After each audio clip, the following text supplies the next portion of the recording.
.com ജാക്കിൽ ഒരു account sign up ചെയ്ത ശേഷം നിങ്ങൾക്ക് നിങ്ങളുടെ പാക്കേജിലേക്ക് സബ്സ്ക്രൈബ് ചെയ്യേണ്ടതോ അല്ലെങ്കിൽ ട്രയൽ പാക്കേജ് ആക്ടിവേറ്റ് ചെയ്യേണ്ടതോ ആണ്. അതിനുശേഷം നിങ്ങൾക്ക് ഈ പേജിൽ എത്തിച്ചേരും. ഇവിടെ നിങ്ങൾക്ക് വാട്സ്ആപ്പ് ക്ലൗഡ് ആപ്പ് കോൺഫിഗർ ചെയ്യാൻ മറ്റുമായി സൈൻ അപ്പ് ചെയ്യേണ്ടതുണ്ട്. ഇത് വളരെ നേരിയ ഒരു പ്രക്രിയയാണ്. നിങ്ങൾക്ക് ഘട്ടം ഘട്ടമായി നിർദ്ദേശങ്ങൾ പിന്തുടർന്ന് ക്ലൗഡ് ആപ്പ് അക്കൗണ്ട് സജ്ജമാക്കാം. ഇവിടെ നിങ്ങൾക്ക് പുതിയ അക്കൗണ്ട് സജ്ജമാക്കാനുള്ള ഒരു ബട്ടണും കൂടാതെ മാനുവൽ കണക്ട് ഓപ്ഷനും കാണാം.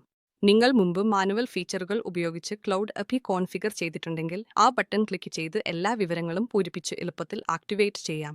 അല്ലെങ്കിൽ നിങ്ങൾ പുതിയ ഉപയോക്താവാണെങ്കിൽ ഈ ബട്ടൺ ക്ലിക്ക് ചെയ്യുക മാത്രമാണ് വേണ്ടത്. ഇതിലൂടെ എംബെഡഡ് പോപ്പപ്പ് വിസാർഡ് ആരംഭിക്കും. ഇവിടെ നിങ്ങൾക്ക് തുടരണം മാത്രം ചെയ്യേണ്ടതുണ്ട്. നിങ്ങളുടെ പേര് കാണിക്കും, അതിനുശേഷം സ്റ്റാർട്ട് ചെയ്യുക മാത്രം. ഇവിടെ നിങ്ങൾക്ക് നിങ്ങളുടെ ബിസിനസിന്റെ പേര് തിരഞ്ഞെടുക്കേണ്ടതുണ്ട്. ഡ്രോപ്പ് ഡൗൺ മാറ്റുക. ഞാൻ ഇവിടെ എന്റെ ബിസിനസിന്റെ പേര് തിരഞ്ഞെടുക്കുന്നു, അതാണ് സൈനബ്. നിങ്ങൾക്ക് ബിസിനസ് ഇല്ലെങ്കിൽ ഇവിടെ തന്നെ ഒരു ബിസിനസ് സൃഷ്ടിക്കാം. ഈ ബിസിനസ് അക്കൗണ്ട് ഒഴികെ ബിസിനസിന്റെ അതേ പേരും സൈറ്റിന്റെ ആവശ്യമായ പേരും ഇവിടെ നൽകുക. രാജ്യവും നൽകുക, പിന്നെ നെക്സ്റ്റ് ക്ലിക്ക് ചെയ്യുക.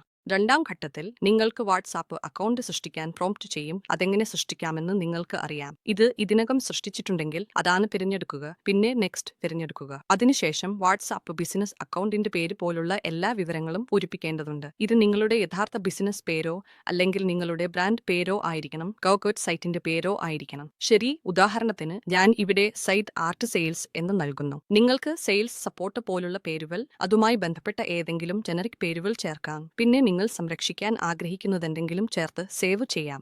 ഇത് വാട്സാപ്പ് അക്കൗണ്ടിന്റെ ഡിസ്പ്ലേ നെയിം ആയിരിക്കും. ടൈം സോൺ, കാറ്റഗറി എന്നിവയും ഇവിടെ നൽകണം. ബിസിനസ് വിവരണം ഇപ്പോൾ അവഗണിക്കാം. മുമ്പ് അപ്ഡേറ്റ് ചെയ്ത വെബ്സൈറ്റ് ഇവിടെ പ്രദർശിപ്പിക്കും. പിന്നെ വീണ്ടും നെക്സ്റ്റ് ക്ലിക്ക് ചെയ്യുക. അവസാന ഘട്ടത്തിൽ ഇപ്പോൾ വാട്സാപ്പിൽ ഉപയോഗിക്കാത്ത ഒരു നമ്പർ നൽകേണ്ടതുണ്ട്. അത് വാട്സാപ്പിൽ ശരിയായി ഉപയോഗിച്ചുകൊണ്ടിരിക്കുകയാണെങ്കിൽ ആ അക്കൗണ്ട് ഡിലീറ്റ് ചെയ്ത് ഏകദേശം 10 മിനിറ്റിന് ശേഷം ഈ ഘട്ടം വീണ്ടും ശ്രമിക്കണം. അതിനാൽ നിങ്ങൾക്ക് ഒരു ലൈനിന്റെ അംഗം ഉപയോഗിക്കാനും കഴിയും. നിങ്ങൾക്ക് ഒടിപി ടെക്സ്റ്റ് മെസ്സേജിലൂടെയോ ഫോൺ കോൾ വഴിയോ ലഭിക്കും. ഇവിടെ ഞാൻ എന്റെ ഒരു ഫോൺ നമ്പർ നൽകുന്നു, പിന്നെ ഒടിപി ടെക്സ്റ്റ് മെസ്സേജായി ആവശ്യപ്പെടുന്നു.